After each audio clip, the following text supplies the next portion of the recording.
pushing start on this. So, oh, the people that are watching this live and in person is it's just me right now.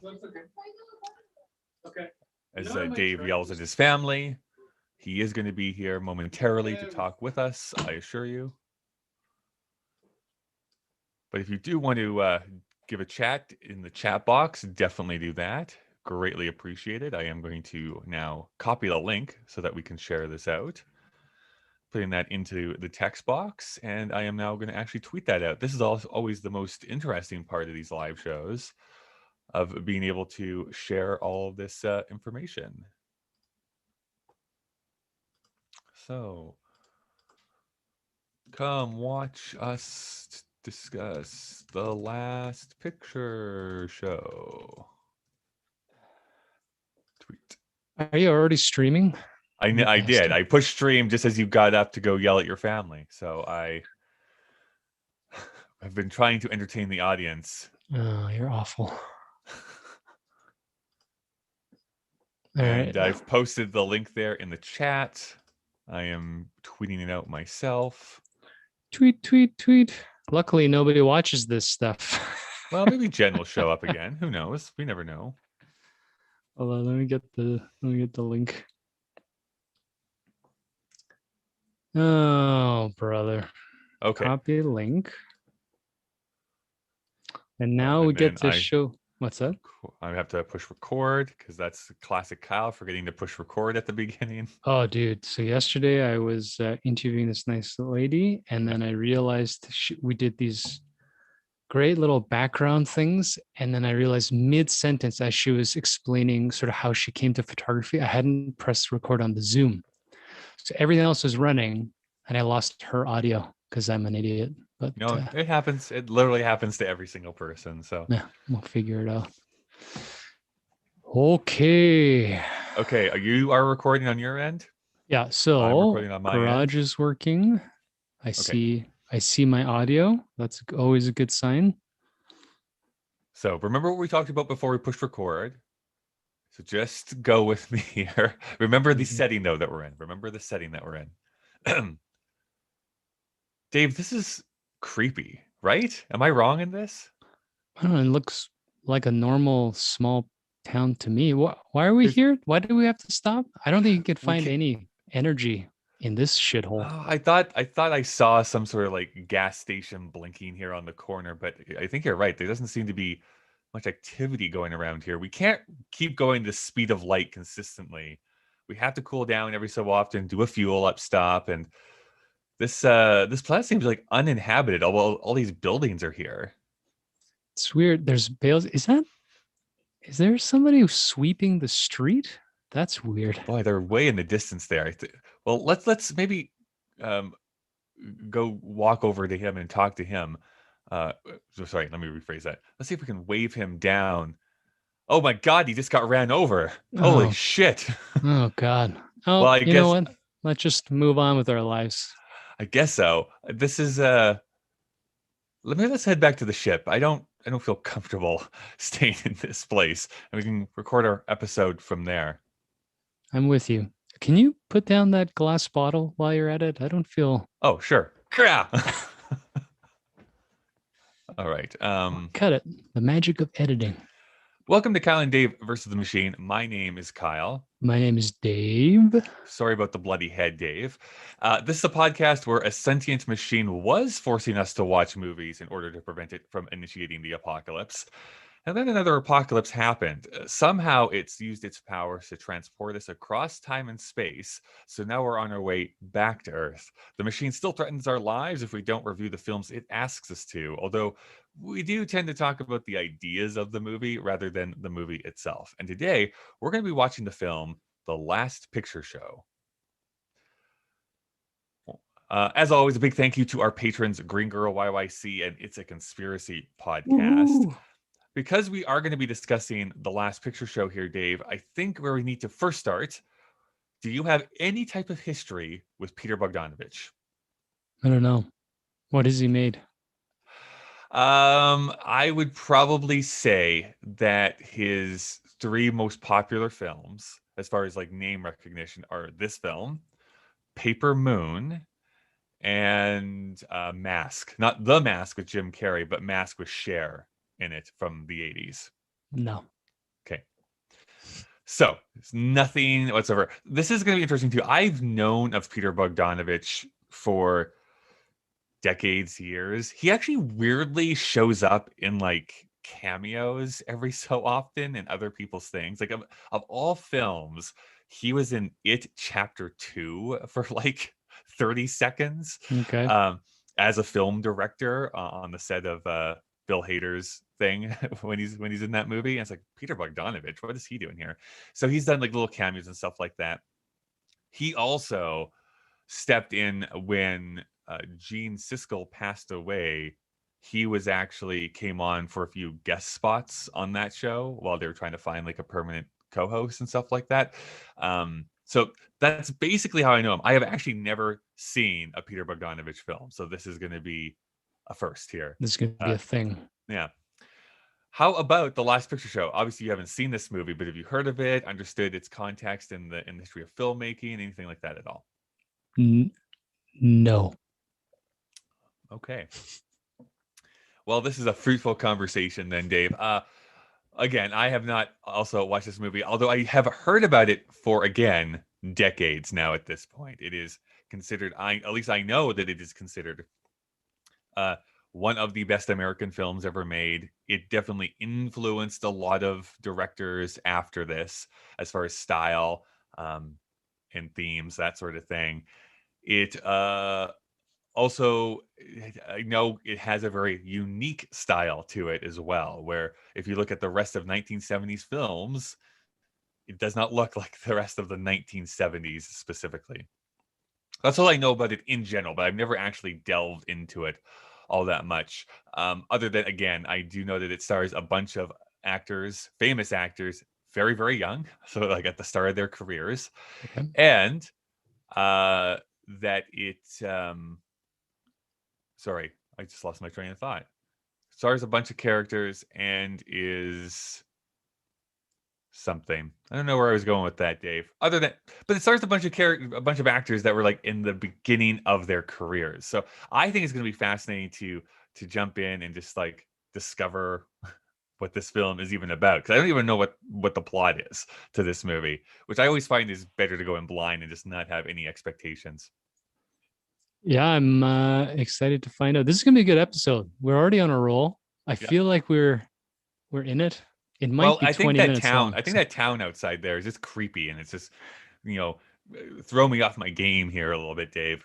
You might know better, but where do all the bales of hay actually come from? There's always Well, you see, a mother hay bale and a father hay bale get together, and then your little baby square hay bales kind of pop out after that. So it's they the beauty of mature. life, the circle of life, Dave. When they mature, they get to go out into the street and Mhm. start rolling on their own. That's right. I have grown up here in Canada my entire life. Not that you haven't. I don't know why I phrase it that way, but I went to university in this town called Lethbridge, which is in southern Alberta, known to be very, very windy. It is that is the only place where I have legitimately seen a tumbleweed actually do the tumbleweed thing. Walking downtown Lethbridge and just seeing a tumbleweed go through the street. I'm like, oh, I'm in the middle of nowhere. Right. It's not a bale of hay. Those are the really big ones. Yes. Ah, I can tell that you although, were a city kid and your hatred of small towns knows no bounds. yeah, I will agree with that. Also, it would be amazing if Lethbridge was windy enough that could actually roll a bale of hay through a Yeah. street. There were some days I felt like it could. It gets pretty pretty heavy Interesting. down there. Okay, well, let's do this then, Dave. Let me go and thank some of our sponsors, and then when we return, it'll be us. It'll be us discussing the Last Picture Show. Okay, Dave. We just watched it, the Last Picture Show. I don't know what I was expecting. I will say it definitely went against what I expected the movie to be. And we'll see if that's a good thing or a bad thing. I want to know what you think about this movie first and foremost. Uh, yeah, I don't know. It it reminded me. I don't know what I think about it. To be honest with you, when I heard the last picture show, like you just brought up, I was imagining something like not a circus, but like something about the end of cinema, right? Like Yeah, something yeah. very broad. And this is in many ways the opposite. As you brought up, it is a small town perspective. So I'm already biased. And I don't know. I guess I will just say that it has some excellent performances from actors, but I think the movie, like, it was just confusing. I didn't really enjoy watching it, to be honest with you. I guess I don't understand the small town ethos, the small town experience. These people act in very weird ways. Like the idea, like even the beginning, I couldn't contextualize any of it. It felt, um, I don't know. It's kind of boring. Can I say that? Yeah, You can. If yeah. you were bored, then you can I was say it kind was of bored, boring. except for those few moments. But even those moments come out, smashing your friend's face with a bottle. Like it's Mhm. just out of nowhere. And there's a lot of nudity, which was surprising for Yeah, this era. I Although will we're say finding out, yes. yeah, 71, that this turns out to be a year where they just let it all hang out. That's like a thing. Well, for me, why the nudity is actually a little bit more shocking in this movie. I can't go so far as to say gratuitous. I mean, but there is a lot of nudity in this movie. Is that because it is filmed in such a classic way? Like it feels like this was shot like in the 40s or 50s to me. Right. It's framed that way. It's filmed that way. There's allusions to older films. So when you see nudity in it, I'm like, whoa, whoa, whoa! I was not expecting this because you just do not see nudity in those old films. So it's like emulating this classic style, but also still being in the 70s at the same time. So it's this weird hybrid. Was it in the 70s? Huh. Well, it doesn't take place, but I mean, it came out in the 70s. We're talking about the films of 1971. Yes. Didn't feel that way. Yeah. Other than the violence, the nudity, and the sort of crass way that people interact with each other, it felt very much like I don't even know 50s, like pre-depression sort of thing. Maybe it's the small town emptiness, but it just felt Yes. like Great Depression feeling. Everybody was just derelict. Did people Well, even work? I didn't even understand how an yeah. economy established itself there. Oh, I People think seem that to have that's jobs. I think that's actually very obvious what's going on. They're either working out in the oil fields because that's what they're coming in from Oh on yeah, the they mentioned trucks, oil fields. Yeah, or they're going into the army, yeah. or they're trying desperately to keep aboard their really awful looking pool hall. Like that's your options there in that case. So Um, basically, this is a movie about Alberta. the plot description says that it takes place in 1951, but I mean, again, talking about the Last Picture Show, the films that they're showing, all the films that they're showing are came out in 1951 as well. Okay. So I don't think you're expected to necessarily know that, but at least they're, being true to that time period. Like these are new movies, but they're of that time period, sort of thing. Dave, we are at odds again because I loved this movie. Of course you Like did. capital L love this. This is not an Omega Man situation where it's just like I love it, but with a little bit of like reticence. I Mhm. fully love this movie. I think that there is so much going on here. It's see the thing is that it's interesting that you phrase it that way. Your blind spot or your refusal to engage with small town living is fascinating to me because I don't really think this is about the small town really. Um definitely it the setting is important in that it is economy that is dying and you're watching this community slowly eat itself alive a little bit. I really feel like this whole film is like a tone, is emulating and trying to make you feel something about this time period, about this loss, and what happens with characters when everything that they expected to happen kind of slowly dies with them. The one person with moral authority in this movie, the not Don Johnson, Ben Don Johnson. Johnson, I was gonna nice. say Yeah, Nash Bridges.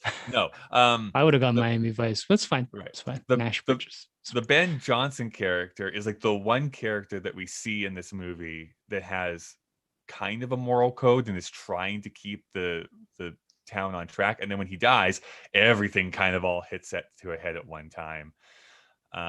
So there's these other subtle things that are going on. I mentioned how this movie inspired so many other filmmakers. I would be shocked if Richard Linklater was not directly inspired by this film. This felt so much to me like some of the early Richard Linklater films. Not necessarily in style, but just like the feeling of like we are just watching characters experience life, and we're not really interested in the plot all that much. And in fact, the plot is really not important at all. I don't think. I think that's the least important thing about this film. It's these snapshots of characters trying to feel something in the death throes of their community. That's what it feels like to me, and I can get more in detail in that, but that's just kind of my overview of this film. I think it is meant to be engaged with on that level and not being like what is actually happening plot point to plot point. For me, at least. Sure. I think having no context of this sort of, it's like when we talked about Straight Story or any of these films that are happening in, if not, rural towns. I read about these experiences of these towns that are dependent on a single economy or that are forgotten because the world has moved on or people are all gentrifying or moving into an urban area. But having grown up in an urban area, I've never been able to comprehend or empathize with this idea of, like a old broken cowboy running a shit pool hall and all these fucking derelict teenagers are somehow milling about with nothing else to do except to get drunk, get into things, have sex with gross hookers in the back of a fucking broken car. This is not a world I understand at all. And when you bring up Richard Linklater, this movie, and again, I think this is the context problem. It jumps around a lot. I lost my sense of time. I couldn't comprehend. No, that's not true. I wouldn't say comprehend. I felt like I didn't want to follow it at all. And the performances are excellent. I mean, from a little research, that people were nominated and won Academy Awards is no surprise. But as a story, as an experience for me, I just felt a little bit at odds with it. I don't know. Was I bored. feel like I was that's bored. such a this is not the first time you have mentioned this, but I just think it's so weird that just for the simple fact of the setting that then you lose empathy for characters. I think that is such a bizarre outlook to have. That would be like me. It's like, this is set in the city. I cannot understand anything that these people are doing, and therefore they're not worthy of empathy. I think that's just, I just think that's an odd sentiment to have.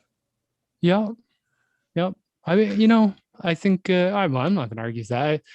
I think there's a sociological phenomenon when you grow up or around a lot more population dense areas that your relationship with individuals becomes worn down. And I think that it is one thing, for example, to come from a small town and watch a movie about, the bright lights of New York City and feel excited about it. But it's another thing to, let's say, watch Shaft and understand what it's like to get ground down and be shoulder to shoulder with a bunch of people and feel completely isolated. And that's something that, it's not like when I watch the Cloris Leachman character and how lonely she is. I think there's a pullback. I think the insinuation is that her husband's either a pedophile, a closeted homosexual, or just an asshole. But her desperation, I mean, I don't want to say I have no empathy for these characters. I think maybe a better way to put it is I can't identify with many of them. And so, the Cloris Leachman character, I think that's I don't want to say, maybe a classic trope of the neglected woman. And she's playing it so well. So I loved her scenes. I like Jeff Bridges because he's just Jeff Bridges. But that relationship fell apart, I couldn't even understand how it almost felt like a caricature, a pantomime of like an angry dude. I don't know. I couldn't understand where he was coming from. He was just this out of control, violent, piece of shit. And I think the main thing is the main character. I couldn't follow him. He's like an automaton. I couldn't even feel like he was a human being. I don't know where he's from. He doesn't seem to have a house. Maybe this is intentional for the purpose of the story, but he's invisible through the whole thing.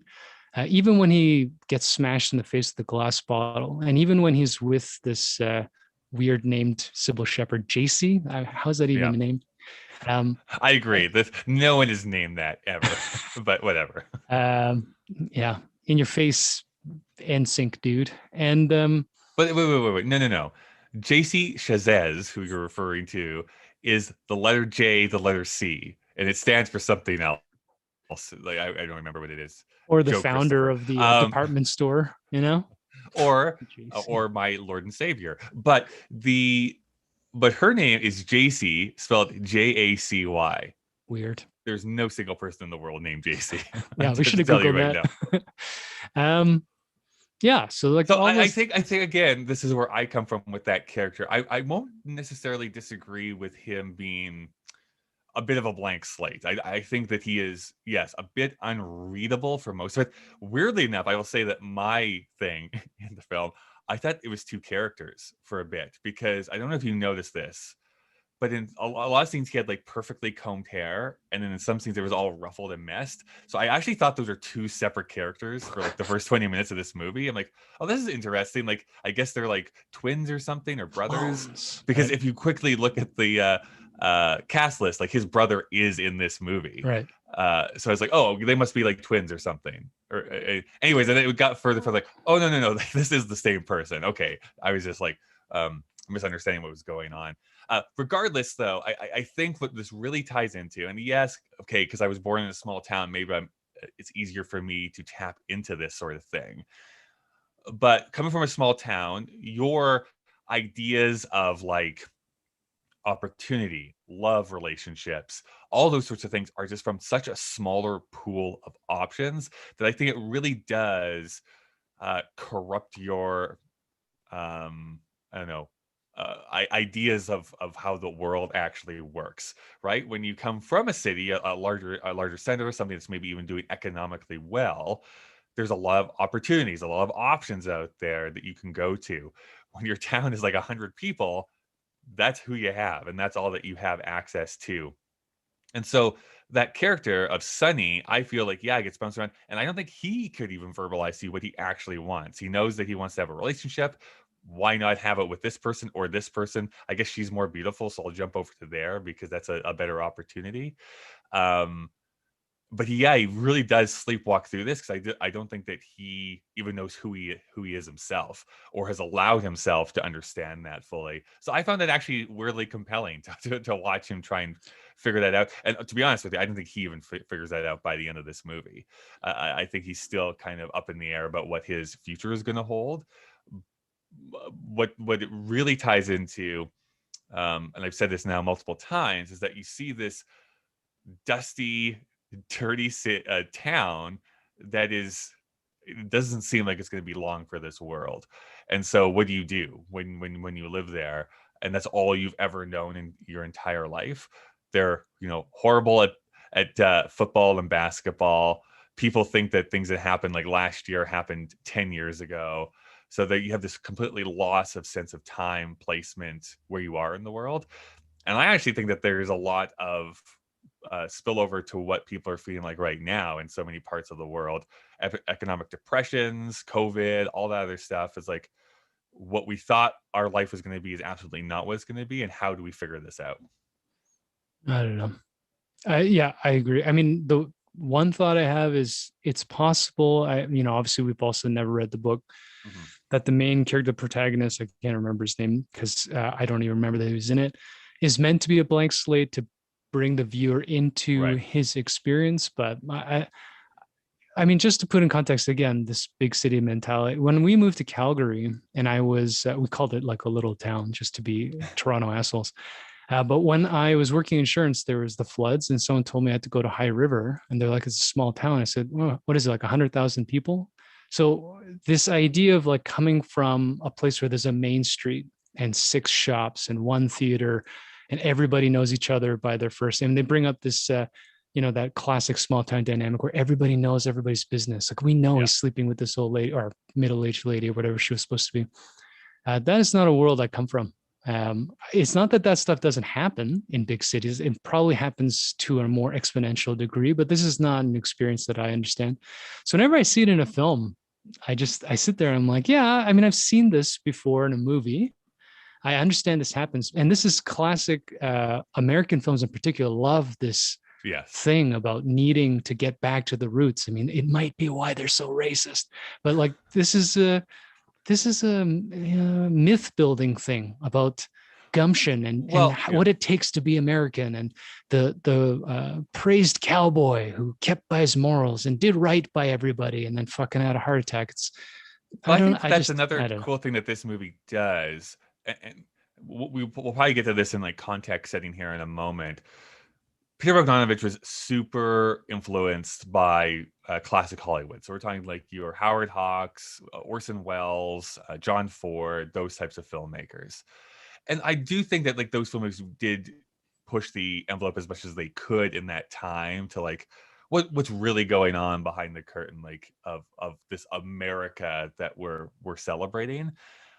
But this feels like an evolution of that, where he's emulating their style of filmmaking, but then showing kind of in a very 70s way that we've been noticing, like maybe things aren't as good as we have been telling you all this time. In this town, there isn't going to be a cowboy that rides in and saves the day. It just isn't going to happen that way. And so this group of people is left to their own devices, and those devices turn into vices where it's just like the corruption kind of eats itself away into like a whimper instead of like a yell. That's my best way to defend this movie. But let's get into some of that backstory, because there's a lot of cool stuff to talk about, I find, as far as context setting for this film goes. So, Dave, The Last Picture Show opened on October 22nd, 1971.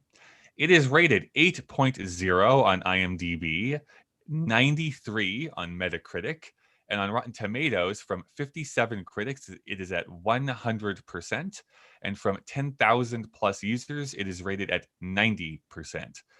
So you're on the outskirts of this one, Dave. I'm just going to say that. But also, I will say, to be fair, as we've sometimes said about Rotten Tomatoes specifically, like those are 10,000 people that probably made the effort to go and watch this movie. This is not like the hugest net that we're throwing this out to for people. It is available on DVD and Blu-ray. It can also be rented or purchased from iTunes, from Google as well, or it can be streamed on everyone's favorite streaming service, Starz. Starz. Thank you, Starz. I don't know when our sponsorship is coming. Where's our check? Yeah, right? Come on. We need to get that name of that accountant. I know. Much like most of the films from 1971, there's not much as far as like opening, domestic, etc. But its budget was $1.3 million, and it would go on to make $29 million at the box office, with inflation that is $188.9 million. This was the 9th highest grossing film in the United States and the 9th highest grossing movie worldwide in 1971. So not only critically acclaimed, but actually people went and saw this, at least like moviegoers went and saw this. The plot description is: in 1951, a group of high schoolers come of age in a bleak, isolated, atrophied North Texas town that is slowly dying both culturally and economically. It stars Timothy Bottoms as Sonny Crawford, Jeff Bridges as Dwayne Jackson, Sybil Shepherd as J.C. Farrow, Cloris Leachman as Ruth Popper, and Ben Johnson as Sam the Lion. Anything you want to say about any of those actors? I don't know. Jeff Bridges is Jeff Bridges. I know. I mean, I love Jeff. Excuse me. I love Jeff Bridges. I've always loved Jeff Bridges. So I don't know. I mean, the fact that Starman is a highly, acclaimed film and it's called Starman tells you everything you need to know about Jeff Bridges. I also joke he probably should have got an Oscar for Iron Man because he's awesome. Anytime he appears, even in this movie, he just has this. Well, yeah. Even in films I don't like that he's in, he's always like a good part of that movie. So it's like, yeah, he's great. Ben Johnson, if people don't know, if you're not familiar with that name,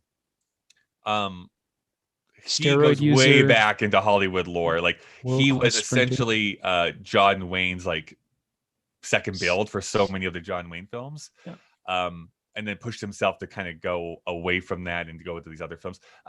Rio Grande, was he in Stagecoach? He's in a bunch of those old like Western films that are Shane. Shane. Yeah, that's the other Yeah. big one. He's like, yeah, he was a cowboy. Apparently, he got into stunt riding because he was delivering horses as a ranchman to a Howard Hughes film. And Howard Hughes is like, well, that guy's good looking, tough, and he's real good with horses. Why don't you come and wrangle horses for the movie company? By the way, And those 3 things are on my Tinder profile. So, and then they're like, you know what? Why don't you be a stunt double for John Wayne, who clearly can't ride a horse? If you watch any movies, that's correct. He's not looking too good. And then is it John Ford who was like, you know what? You could be in the film yourself. And then he's got this story. He like produced 2 movies a year till he died. Yeah. Something like it's crazy. Into the 90s, like he worked. Yeah, he worked a long time.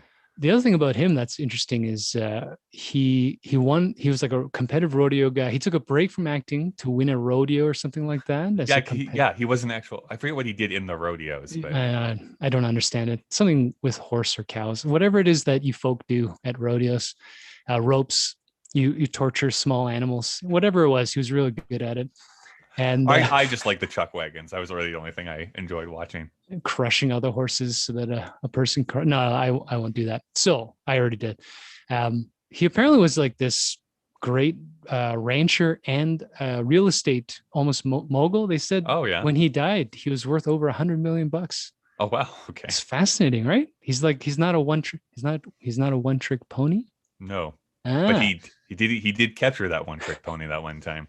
Ellen Burstyn's interesting. I mean, I don't really know. You must know a lot about her because she's in, she was in The Exorcist and in music. She's got a Tony. She's a ton of stuff. Yeah. Although I think, famously, she has yet to win an Oscar. No, she has an Oscar. Oh, does she? Okay. Yeah, she's the, what do you call it? Triple Crown. She's got a Tony. She's got an Oscar. She's got Emmys. Oh, so it's just the Grammy then that she doesn't have. She's like one away from an EGOT. That's right. She was nominated, as many of these actors seem to be, for orating books, which is not my world. I don't participate in public oration. I don't really do the whole book thing. But the only thing I dug up, that's apparently well known, is when she was in The Exorcist, she broke her butt. She fell and broke her coccyx. Her coccyx, yeah. And that take is in the film because she actually screams because it hurts so much, and it caused a permanent injury, which I think is crazy. Wow. I love The Exorcist, by the way. I know you'll never watch it unless the machine makes us watch it. But it's a great horror film. Different, again, it's a lot different than what I think a lot of people think that movie is actually about. And then let me just double check. Cloris Leachman, I just found, I didn't even know this. I mean, she died of COVID this year. Yeah, this year. Yeah, she only passed away like a couple of weeks ago. As we were recording end of January. Yeah. But I didn't even know that because she's awesome. And I thought she's great. I mean, I know her first and foremost as Phyllis from the Mary Tyler Moore Show. Like that's a lot of how I watched her. She was on Malcolm in the Middle for and in a bunch of the Mel Brooks comedies is also how I know. She's Frau Blucher in Young Frankenstein. She had a great career. Is also an EGOT winner, I think. Yes. 8 Emmy awards. Like she's the real deal. Yeah. And for the younger folks, just going back to Jeff Bridges. Speaking of comedy, Jeff's dad Lloyd is a genius. Oh, yes. And of course his brother Bo is still out and working. So Anyways, and then Sybil Shepherd. So honestly, my only context of Sybil, like she was a big thing here in the 70s because I know she started off as a model, and it was brought into this film. I really only have knowledge of her from her sitcom in the 90s called Sybil. That also had Christine Baranski, who I'm like head over heels in love with. I love Christine Baranski. But that's really my only. What was hilarious when I was watching that, because I watched like every sitcom back in the 90s, because what else is there to do in Rocky Mountain House? But in that, she's playing like a kind of fake version of Sybil Shepherd. But they always like reference like how famous she is. I'm like, I don't know who Sybil Shepherd is. Like, I had no context for who she even was, because I had not seen Moonlighting uh, earlier in the decade. So, yes, Oh, Sybil. yeah. Sybil is how I know Sybil Shepherd. She's pretty. Mhm. She's a very good looking woman in this film in particular, although she's supposed to be like 16. Who knows? It's I hard to think they're tell. no, I think they're all supposed to be seniors. So They're all that means graduating the same they're time. supposed to be 18, 17, Um, 18 probably is what they're supposed to be. the femme fatale of this film. Yeah. Yeah, that's all I got through. The cast is huge. The cast is huge, yeah, and they all would go on to do. Most of them are Huge well, cars. again, except Cloris was even alive up until recently, but like most of everyone is still alive from the making of this movie, which is and still making stuff, which is Yes. also like interesting. So this movie was written by Larry Mcmurtry and Peter Bogdanovich, based on the book The Last Picture Show by Larry Mcmurtry, directed by Peter Bogdanovich. So Larry McMurtry is a very well-known American writer. He's a novels, essays, screenplays. Outside of this film, for modern viewers, depending on your age, I would assume that he'd be, or that you'd be either aware of Lonesome Dove, which was a huge miniseries in the 80s and 90s, and book series too. Um, but he also helped to adapt Annie Proulx's novella Brokeback Mountain along with Diana Ossana. So he helped co-write that. I loved him because he won Best Screenplay that year at the Oscars for Brokeback Mountain.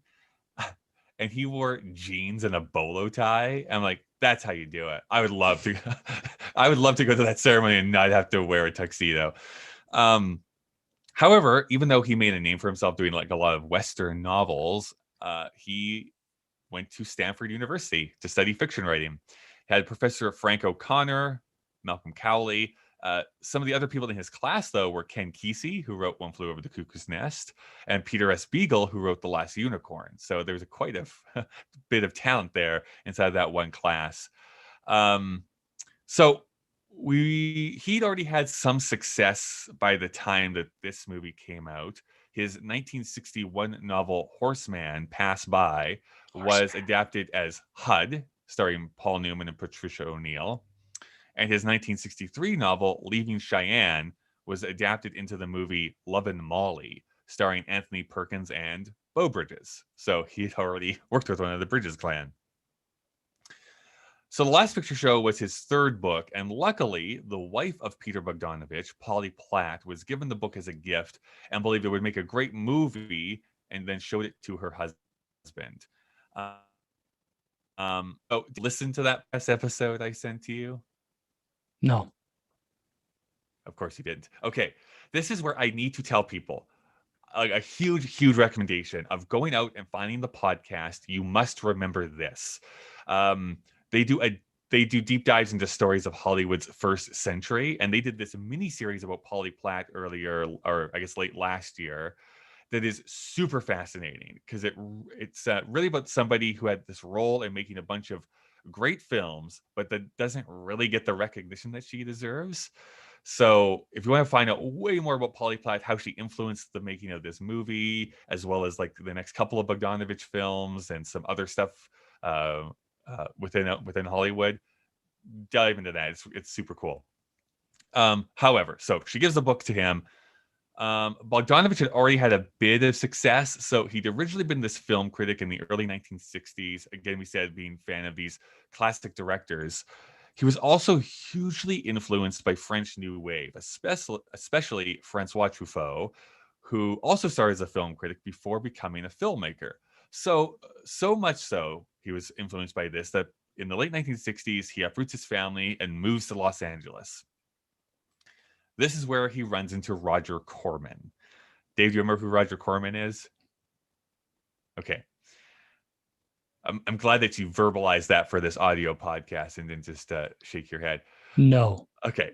So we've sort of talked about Roger Corman before, even though he's often thought of like this more successful Ed Wood. He was like one of the most influential filmmakers because even though he made cheap films, to put it nicely, he also allowed young directors to get their start. So people like Francis Ford Coppola, Jonathan Demme, Jack Nicholson, and Peter Bogdanovich all started with Roger Corman before going on to other things. So Bogdanovich's first film, and I'm liberally using finger quotes here, is Voyage to the Planet of Prehistoric Women. Ooh. I'm hurting my fingers making quotes because he really didn't direct anything. What happened? By the way, I watched this film this week. This is why I know about this. Corman had bought a Russian science fiction film, Awesome. okay, and then dubbed it into English really badly. But he dubs it into English. But he was advised by the purchasers that in order to sell it, he needed to sex things up a bit. So he asked Bogdanovich just to go to the beach and film some scenes with some beautiful women, insert those into the movie, and then Bogdanovich recorded some voiceovers to make sense of how everything kind of fit together. Classic. It does not help. It is an awful movie and nobody should watch it. It is so bad. Okay, but then Corman gave him a bit of a budget to make something that he actually wanted to make. This again is where his wife Polly Platt comes in to really shape things a lot. That movie was Targets, a movie I also watched this week. Oh my God. It is great. I really liked it. So it is one of Boris Karloff's last movies that he appeared in. It follows two seemingly unrelated stories that eventually cross paths. So one story is about this longtime horror film actor feeling defeated and wanting to retire because nobody wants to watch what he does anymore, especially when the modern world is much more horrific than the Victorian and scary films he'd been making. Perfect casting, getting Boris Karloff to be in this film. The other story is about a young war vet who snaps and goes on a shooting spree in Los Angeles. And though they eventually cross over with those two storylines, weirdly enough, it still holds up as to why I think smart gun legislation is needed. And that is the only political statement I'm going to be making in this episode. But it was fun. It was a good movie. So that film found some modest success, and it brought him into the orbit of some of his heroes, like Orson Welles and John Ford, who would now come in, advise him, talk to him. This allowed him to make this well-received documentary about John Ford's career, which I have not watched, but is free on YouTube if anyone wants to go and check out that documentary. So, with the success of Targets and getting more attention from Hollywood, another person whose attention that was piqued was Sergio Leone. You know who Sergio Leone is, though, Dave, right? Yep. What did he make? It's so racist now, eh? Spaghetti westerns. Mm-hmm. Someone's going to get upset about that soon. But he made all of them, all the good ones. Yeah. I prefer chicken cacciatore westerns, but that's just me. Don't do that. Lasagna westerns. So Sergio Leone gets interested. So he flies Bogdanovich and Polly Platt out to Italy so that he could direct a film that Sergio Leone was beginning to workshop and work on. But two things. One, a language barrier, because Sergio Leone did not speak English. Interesting enough, because he made a bunch of movies in English, but doesn't speak English. Neither do cowboys. That's true. No, that's there's a bit of a personality clash too. So Bogdanovich was eventually fired off of the film. Sergio Leone took over directing duties, and that movie, Duck You Sucker, would also come out in 1971. So who knows? Maybe we'll be talking about that movie, but that is up to the machine to decide. So he comes back to the States. His wife gives him this book. He's resistant at first because he feels like he doesn't know anything about small town America. Feels like our relationship, Dave. But his wife counters that this is really about the feeling of being left out, that feeling confined somewhere where you couldn't flourish, and finding a way to get out of that is something that he absolutely understood. Plus, his love of classic film would add to the artistic touch that the story needed. So he says, okay, I want to make this. They don't really have enough money to buy the rights. So Stephen Friedman, a lawyer at Columbia Pictures, who wanted to break into the film industry anyways, gets in contact with him and says, okay, I'll buy the rights, which he does. Bogdanovich places him as producer of the movie. Mcmurtry and Bogdanovich collaborate on the script. Polly Platt helped out with location scouting, production design, wardrobe, and hair and makeup. So this is very much an independent feature where they were kind of doing a lot of the stuff themselves. And of course, as we've already discussed, it features a bunch of young talent that you've heard of. So not to get into the salacious tabloid story about this movie, but it kind of needs to be said that during this movie, Bogdanovich starts an affair with Sybil Shepherd. And everybody knows that on set. This is very small town living, is what this movie kind of eventually becomes. This would break up his marriage with Polly Platt, eventually end their artistic collaboration because wildly, she still works on his next film, Paper Moon. So even though Professionalism. they're separated, he's with Sybil Shepherd, she comes back, works on the next film with him. This would be received extremely well at the time, both critically and financially. It would be nominated for 8 Academy Awards, including Best Picture and Best Director. Just quickly, this being the film and not the affair. Correct. No, the affair would be at the next Academy Award. No, yes. So, including Best Picture and Best Director, it won 2 of those awards, both for acting: Best Supporting Actor for Ben Johnson and Best Supporting Actress for Cloris Leachman. So that is kind of the backstory and how this film got made. Any commentary from you, Dave? The one thing I dug up is Ben Johnson did not want to be in this film because he thought when he read the script that it was too lewd. And then I think John Ford wrangled him back. I love it. Wrangled him back in, and he did it on the condition that he rewrite his lines, and then he won an Oscar for it. So that dude's got the chops, man. He knows what's going on. He is such a force in this movie, and he's not in it for super long, but like his scenes are like some of my favorites. The other side, I didn't, not that I wrote this, the machine wrote this, but the other thing that I know about the making of this movie from the podcast I listened to is the other person that gave advice was, again, Orson Welles. And Orson Welles told Bogdanovich not to make this movie because it was basically a pornography that he was making. And Polly Platt had to really say, like, no, like, you have to make this movie type of thing. But apparently Bogdanovich was easily swayed by the big directors in his life to like do different things that may not have been his best career choices going forward. There's a theme. It's interesting. The word pornography and exploitation and stuff has come up quite a bit in our first foray into 71. And, I was thinking while I was criticizing small town living, if this movie is sort of the groundbreaking film to show that small town living is not idyllic, then I can understand why people would prize it from a critical perspective. It's just that that's been done so often now that I'm not attributing it as a groundbreaking film in this sort of storytelling. It doesn't mean I enjoyed it any better, but it is interesting. It keeps coming back. Like we talked about, everything from Shaft to what is it? Sweetback or right. Even Andromeda Strain. Everything we've watched other than Omega Man have been these culture challenging projects where people are given this license to be like, you know what, maybe I should make a film that people may not actually like, but that has some passionate kernel of truth that I might be able to pop over this kettle. No, I got nothing. Well, I mean, no, I think what you're keen in here, and it's something that I had to keep top of mind as well, is like what is revolutionary in one year, 20 years later is not necessarily super revolutionary anymore. So if you've seen 15 imitators do the same thing and then finally go back and watch the originator of some of those tropes or some of those ideas, then it doesn't feel as fresh anymore. And I think sometimes that is not necessarily a barrier to entry, but it doesn't make you as enthusiastic about it. I am not saying that people should automatically be like, well, it was the first to do it, so I'm going to give it a higher grade.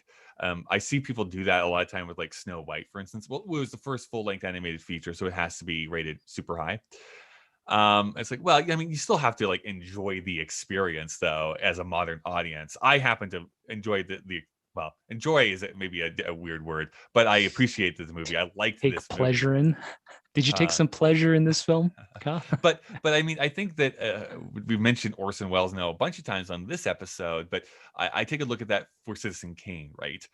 Is that I still enjoy that movie just purely on the movie itself, while also understanding it's like, yeah, he was like doing different camera angles and he was doing all these innovative movements and acting styles, which, yes, to a modern audience is going to be like, well, of course, like I've seen this in every single movie that gets made nowadays. But that's not the only thing that I find interesting about that movie, Citizen Kane, or even this movie, The Last Picture Show. For me, I think that the movies, to retain any semblance of resonance for modern audiences, have to be more than just like, oh, we did this thing.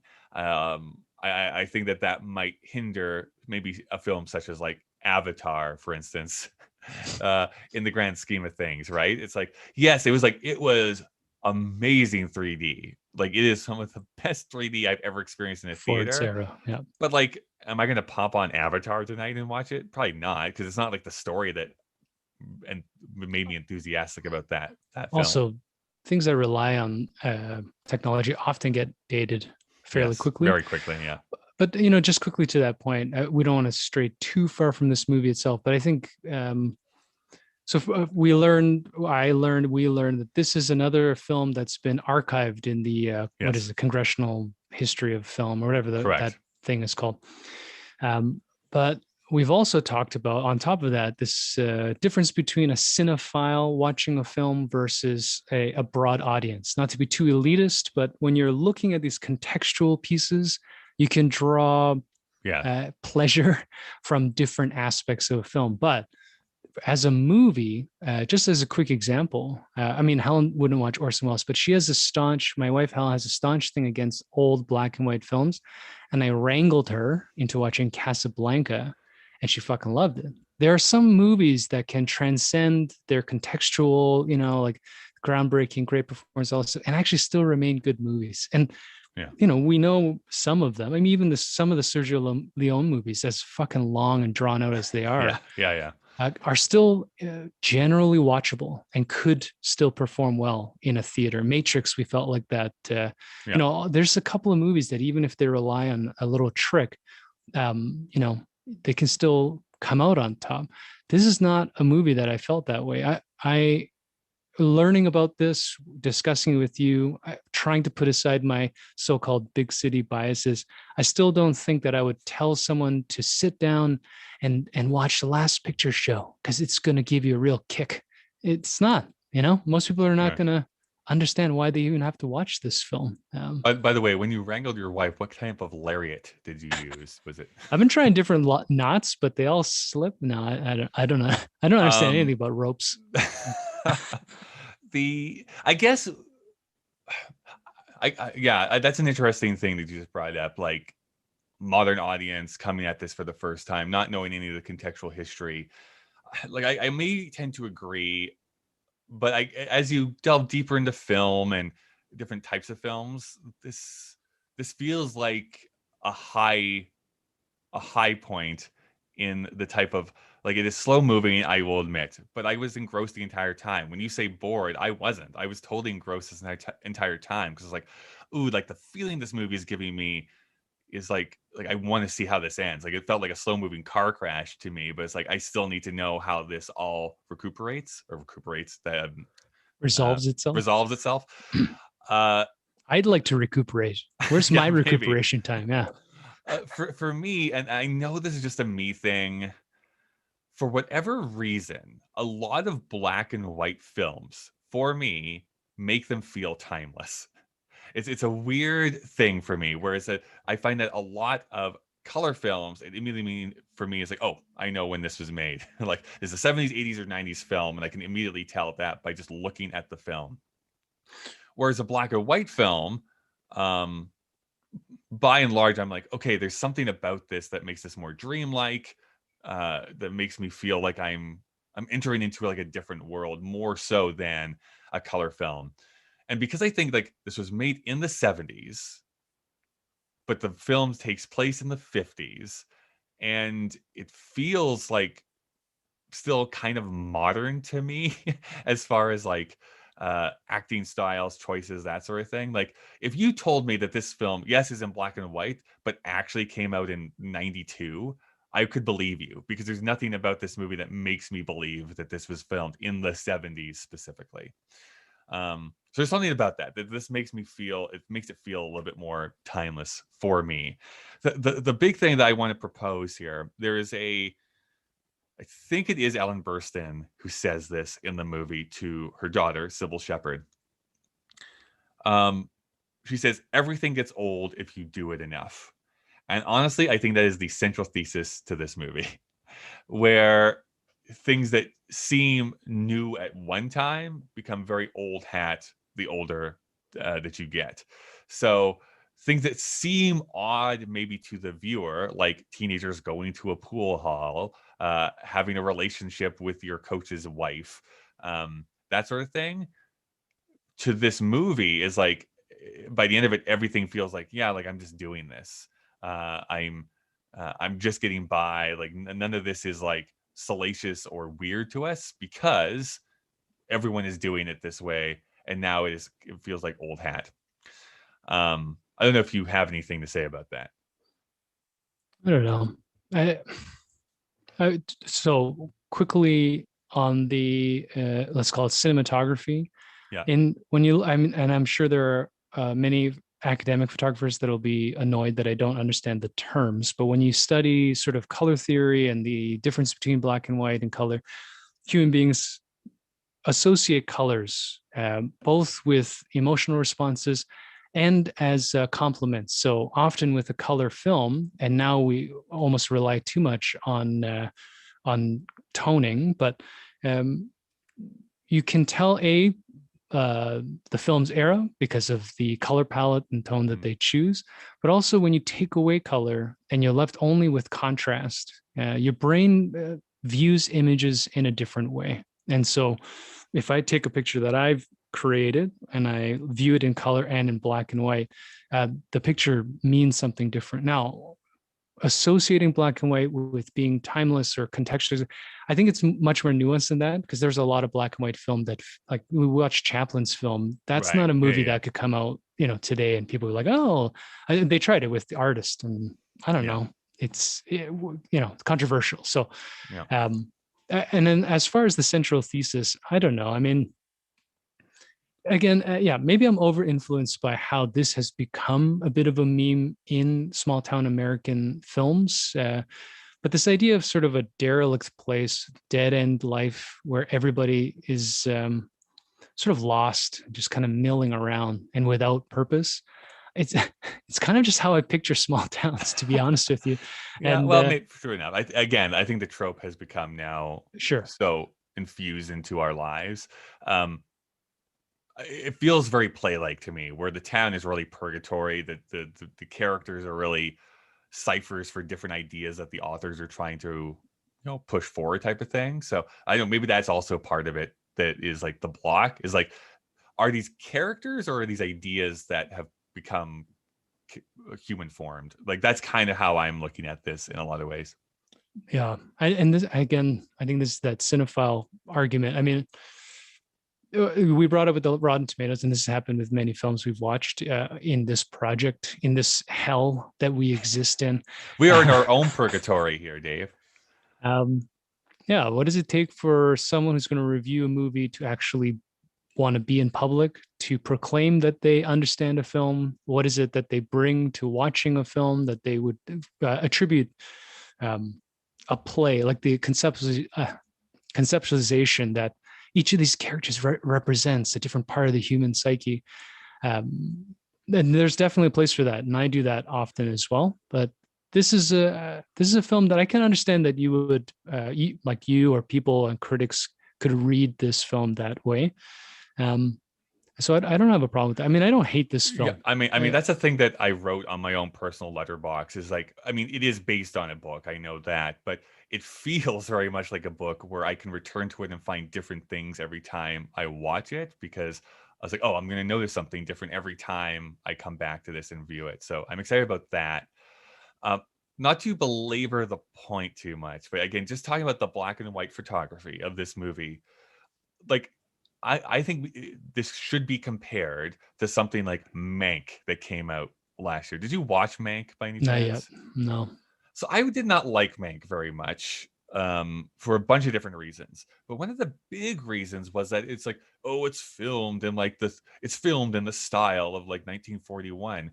Except it's like, no, it's not. Yeah, it's in black and white for sure, but I can tell that that's a red camera that you're using, Mm, and you filmed it in color and just changed it into black and white. That yeah, is different than actually filming it with black and white stock. And I could not get over that. It's like, this doesn't look like a 1940s film. It's too smooth. Like, it's shot in like 60 frames per second. Like, this is not a 1941 film.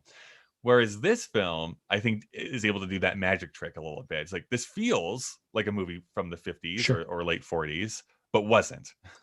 And is able to utilize that mentality that people are like, I'm expecting this to be this thing, but we're going to actually turn a corner and be like, we're going to actually be a little bit more dire than what those films would allow filmmakers to be. So I just wanted to Yeah. make that point before we ended this episode. No, I think that's a great point. I think especially as we maybe it's because we also were kind of discovering this film fairly early in our foray into 1971, having come from 1999. So Yeah. visually, it's difficult to kind of piece things together, but in this context. But you're right. I mean, when I'm watching this film, you get the feeling that it's shot in the 50s or 40s or something like that. Compared to some of the other 71 films that we see that are experimenting with oversaturated colors and these weird like camera tricks, this is a very classically framed film. I'll also concede the point. I don't know. I'm proud of this. I hate, or I did hate, digital film. Mm. When that started becoming a thing, I would get so loud about it because I love that old grain film stock, the 24 frames a second. There's just this texture to it. And now that we've done this thing, photography is the same thing, where everything's about, it's all dick measuring, right? It's like, how many more K, how many more pixelization, like how little Are noise you can a I good make? coxman is really what you're Yeah. asking. And then they do this reverse engineering. They're like, well, maybe this does look a little fake. Why don't I add something in post production that makes an effect like it used to be? And you can see it. Helen gets annoyed because I'll watch a film and be like, that's CGI, that's green screen. Like I don't know why. I can't get Can't help lost in a lot of yourself. films. Yeah, I'm an asshole. But Well, not to get into too much of a tangent, because you're old and I'm getting close to that. I welcome. wouldn't go so far as like I hate digital film, but I think I hate what you're talking about. Yes, I don't like it when they try and like add digital effects to make it do something. Like, well, then just film it that way. If that's what Right. you're going for, just film it that way and have it be that way. My biggest thing now, talking about color theory, is I find like so many films are so like desaturated. Yeah. It's just like I don't know, like there's no vibrancy here. There's I go and look at a film from the 80s or 90s. Whether it's good or not is another question, but it's like at least like it feels alive. It's like, oh, here's another like desaturated, like morose, like nothing happening film. It's like, ugh, all right, I guess this is maybe It's why I get so like enthusiastic when I see like a Harley Quinn movie or something. It's like at least there's color in yes. it. At least It will. there's something about this movie, and it's not just like bland something a bland artistic endeavor. It's over theorized. Yeah, So we're at a stage now in filmmaking where we've quote unquote learned so much about what the human eye can perceive and how it absorbs color that when we look, like when film creators look at films from the 80s, like everything's clashing. It's why this feels so cheap, because you can't have blue, green, and yellow in the same frame because nobody knows where to look. and, right. and you know and in some sense that is true, but it loses that magic. And now we're doing this toning thing where, well, each scene we put a green palette on it because we want you to feel sick, or we want you to feel envious, we want you to get, it's overdone, it's overwrought, with a WROUGHT. It's overwrought. Yeah. And I think yeah, we're just, I think this is all creative endeavors. We've hit this wall where it's hard to, and Disney's got this problem, it's hard to find an original way to tell a story anymore. Hmm. And so I will give this film credit if the context is, this is one of the first films that is trying to poke at the bubble of that FBI controlled conspiracy that American life is perfect and everybody wears this dress and prom is the greatest thing that you can do, and go Right. and cheer for your fucking football team. And if that's the case, then I'll give this movie a little bit more credit than I was originally giving it. But, eh, that's how it Well, no, finished. And I was like, that's that's fair. fine. Yeah. I think this is where we kind of need to end off this conversation because one movie I could be like, okay, it would happen in this one movie.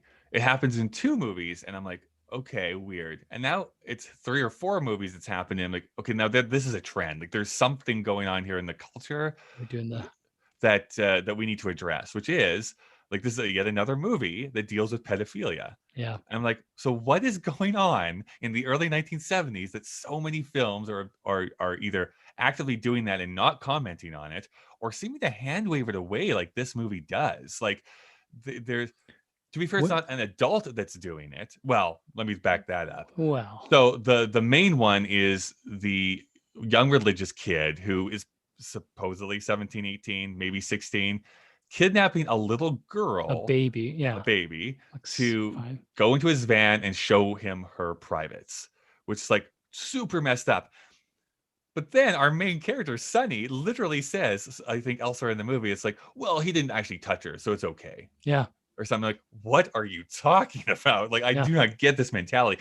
And then, I mean, you can talk about like the older man and Sybil Shepherd. Well, the coach, difference they had that there one little is that scene. The coach touches the boy's butt, and then he right, actually yeah, turns around. He's like, "What the fuck?" And then just leave it. They're like, "Yeah, it happened. Let's move yeah, on." it Anyways, happened. keep going. Keep going. But I was just gonna say, like, there's the older like friend of the mothers or fathers and Sybil Shepherd who have sex in the pool hall. Yes. What's a little bit different there is that it seems like, well, Sybil Shepherd is very much in control of that situation. She intentionally does that to try and like elevate her station. So it's like it's still awkward and weird, but that's a little bit different than being kidnapped into a van. There is a difference there. When you described that, I suddenly thought of American Beauty. But Yeah. when is Roman Polanski's thing? Is that mid-70s? It's Mid around this era too. 70s, I believe, is when that trial goes on. Yeah. I think we're getting a challenge to the idea of like the idea of even sexual ethics, ethics with drugs, ethics with how we deal with other people, morality. These are all human constructs. So I'm suspecting, although it is more offensive, it is more offensive to us because pedophilia is just really not on the books. But this is an era of, as we've discussed, where being gay is literally crime. Yeah. You're not allowed to show interracial relationships on the big screen or on television. So we're gonna have a culture that's gonna be like, fuck all those tropes. Let's just show the world as it is. And fortunately, or like unfortunately, I suppose, given what we believe now, the idea of pedophilia is rampant throughout all human history. Often these arranged Right. brides were, they were children, right? If you look at some, we've talked about royals. When you look at some of these arranged marriages that solidify kingdoms, some of these girls are brought into these families at like 10, 11 years old. And as soon as they're menstruating, they're asked to bear children like this. Yeah. If we actually want to dig at this, it's Well, really I guess where I'm very coming gray. from is that it seems like there's such a blasé attitude towards it here in the 70s. So there's like another movie I watched last year was a movie called The Last of Sheila. It came out in 1973. The reason I watched it, it's the one movie that my favorite composer Stephen Sondheim wrote the screenplay for. But even in that movie, like what's great about the movie is that it's a whole like murder mystery thing that they're all uncovering and stuff, and that is all kind of cool. But it's revealed that one of the people in that movie is a pedophile. Like he's what they term a little girl lover, is how they actually term it in the movie. And people are like, oh, okay.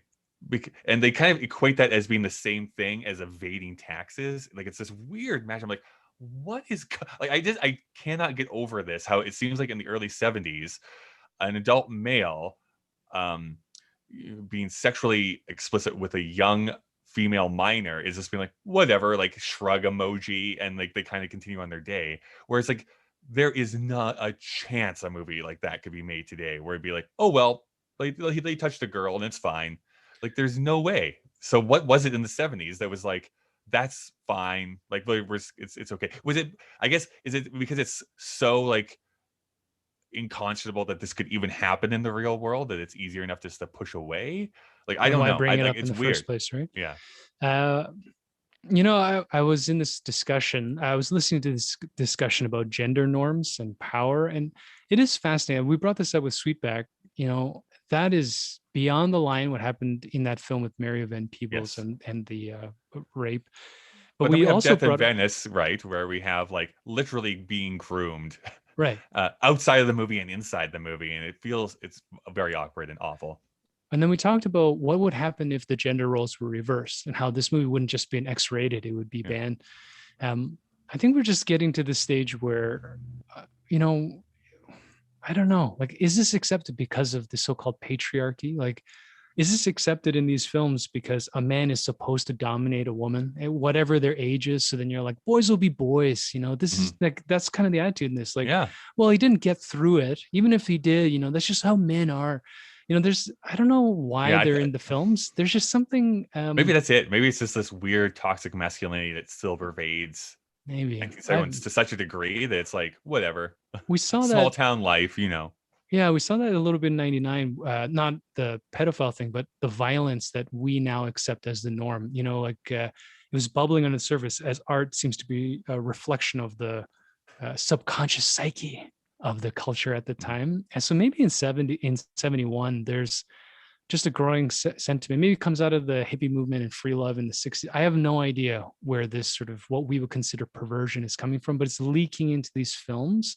Mhm. We're seeing it in the egregious sex, the nudity, the appearance of such it's brutal violence, particularly for that era, and then these challenging things like when should a person be allowed to interact with another person at what age? And Right. it is hard to watch over and over again. I don't know what to make of it, Kyle. Yeah. We are I, definitely not in a position to evaluate it because we are neither ethics professors or people who want to stick well, our necks that far. not yet. But it is But offensive. it's just something I want to be aware of because I really want, like, is this going to be is this just It a might happen weird again. confluence of these films all at the same time here in the first few weeks, or is this something that literally pervades 1971, where this kind of keeps coming up again and again and again? Well, if we ever watch a movie like Bedknobs and Broomsticks, we'll see if it pervades in a film of that nature to Disney. But That's right. David Tomlinson, known awful person.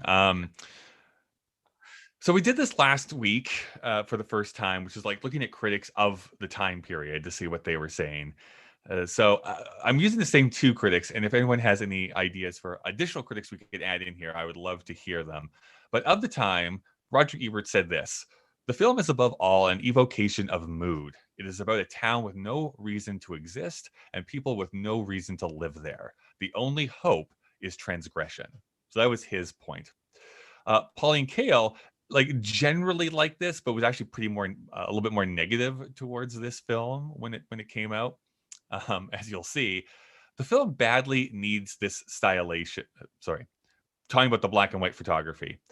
This film badly needs this stylization because, of course, its shallow overview of town life is dangerously close to TV. The movie suggests that a soap opera would be. Sorry, the movie suggests what a soap opera would be if it looked at ordinary experience in a non exploitative way, if it had observation and humor. This is perhaps an ideal TV show.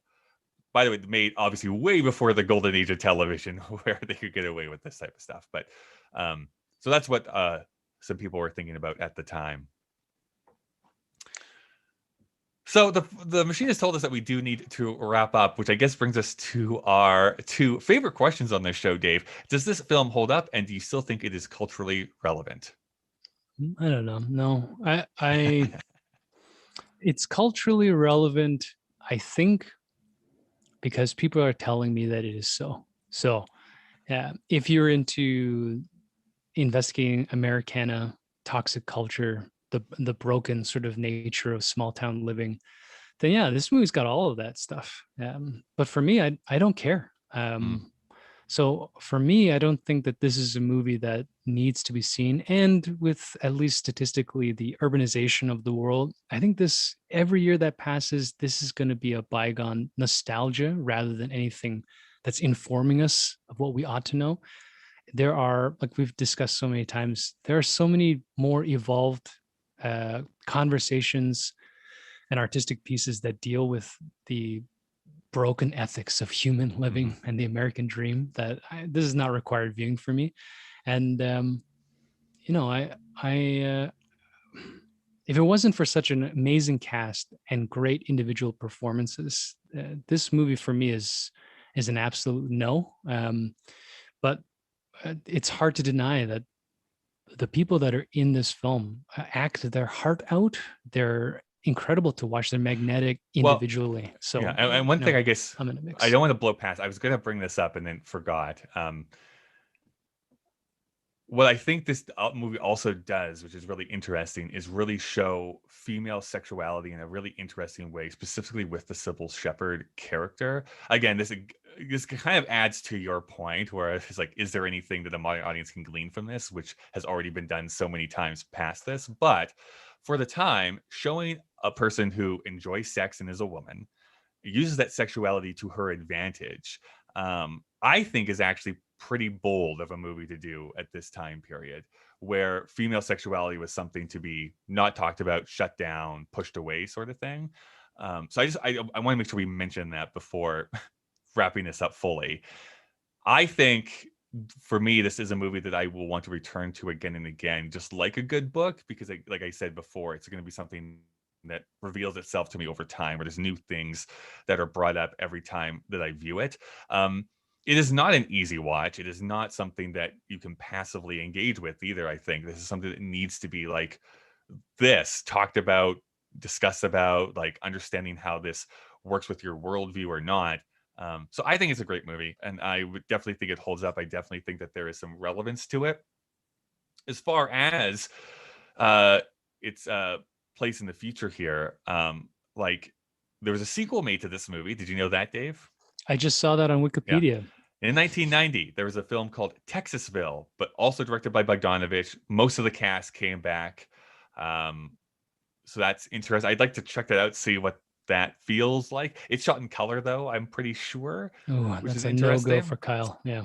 Um, also based on the Larry Mcmurtry sequel that he wrote called Texasville. So all the kind of same people were There's involved in no the way that's making. good. That's just a recipe for Yeah, I some George mean, Lucas yeah. shit. Yeah. There's no way How that's many good. sequels that came out 20 years after the original came out are like, it's almost better than the original. So apparently there was an episode of Dawson's Creek that had Dawson and Joey watch this movie and compare it to their relationships.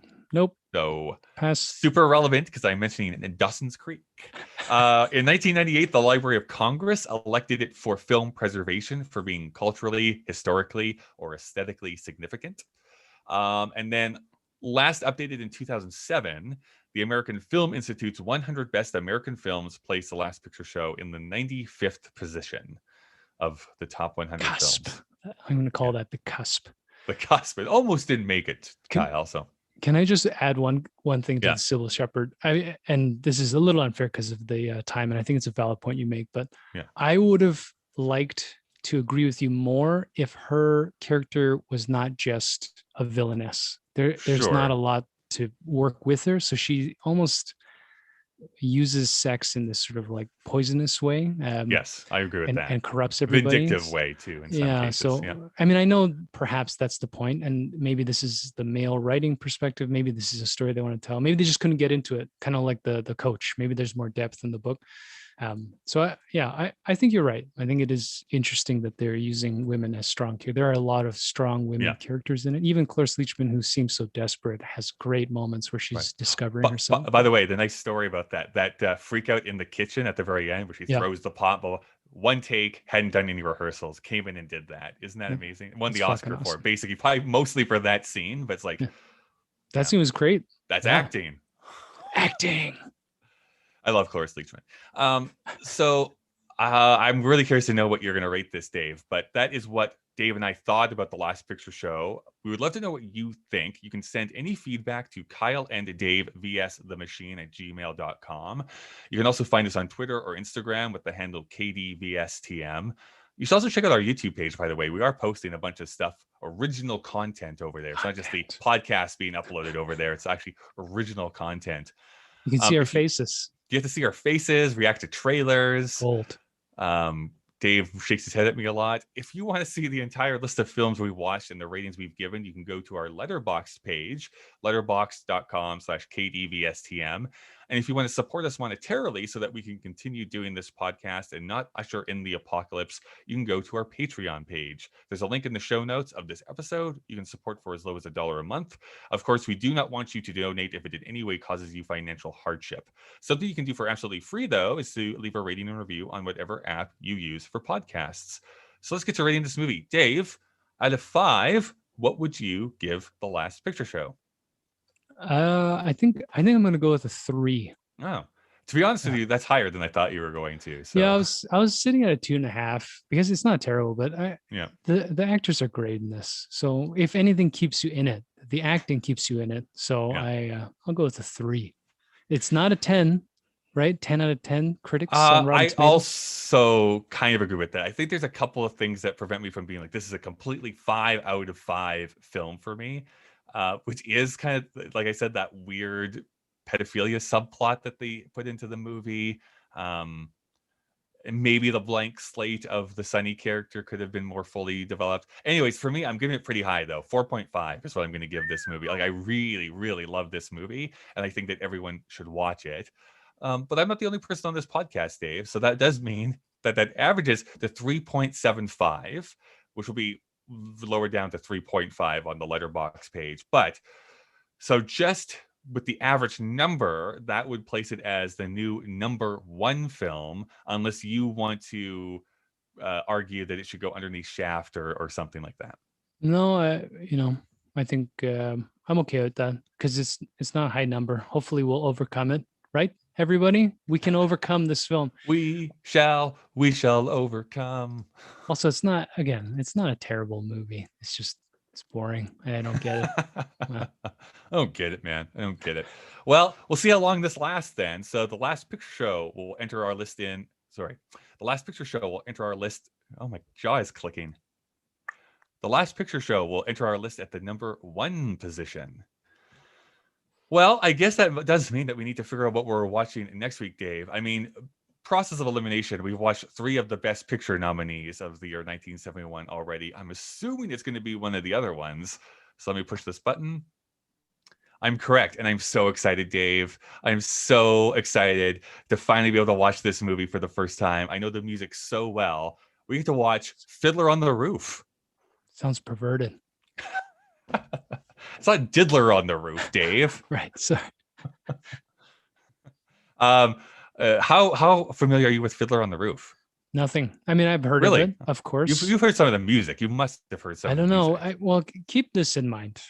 Okay. Music theater nerd. I am not white, so therefore I don't know.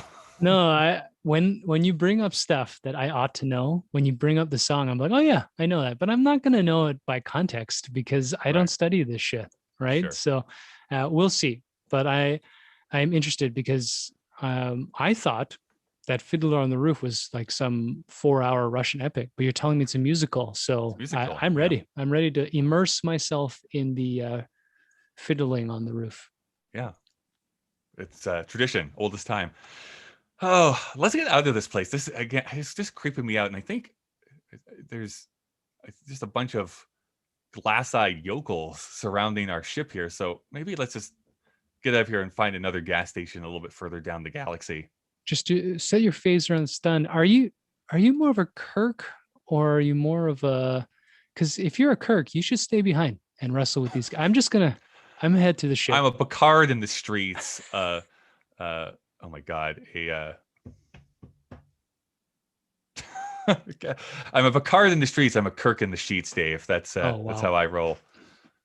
Do you think just with green aliens though? Just with the green aliens. I'm just trying to think of Picard. Did Picard ever get it down? I think so. Picard never had sex. No, not even once. Oh, probably once or something. But yeah, he was a very non-sexual being. He was like the dad, like make it so, number 1, all that kind of stuff. That's how I imagine him. Whereas, like, we're going to discuss Star Trek. I'm going to push stop on the podcast here, but like the thing that is so fascinating to me is that like both of them are like Picard is like the better captain, right? Yeah. He stays on the ship. He doesn't go on missions. He leads from the chair. Strategist. Yeah. But Kirk is like the guy who makes the adventure happen, right? It's like, what? A new planet? put me down there, Scotty. And it goes like roughs up some people like, you're the captain. What are you doing? Like, get me back on the ship.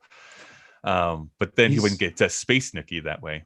Yeah, I mean, did he ever get it with non-humanoid women? Because if he's having sex with like sparkly lights, probably like in the comic I'd books watch or that. something he did. Yeah. All right. Well, thanks everyone for watching this. This is, of course, our Star Trek sex podcast. So that might have legs. that's what he said. Yeah. I'm gonna push stop here on my recordings. Thanks everyone on YouTube that is not watching, but you can watch the replay, so that's good. Let me just get to the right spot.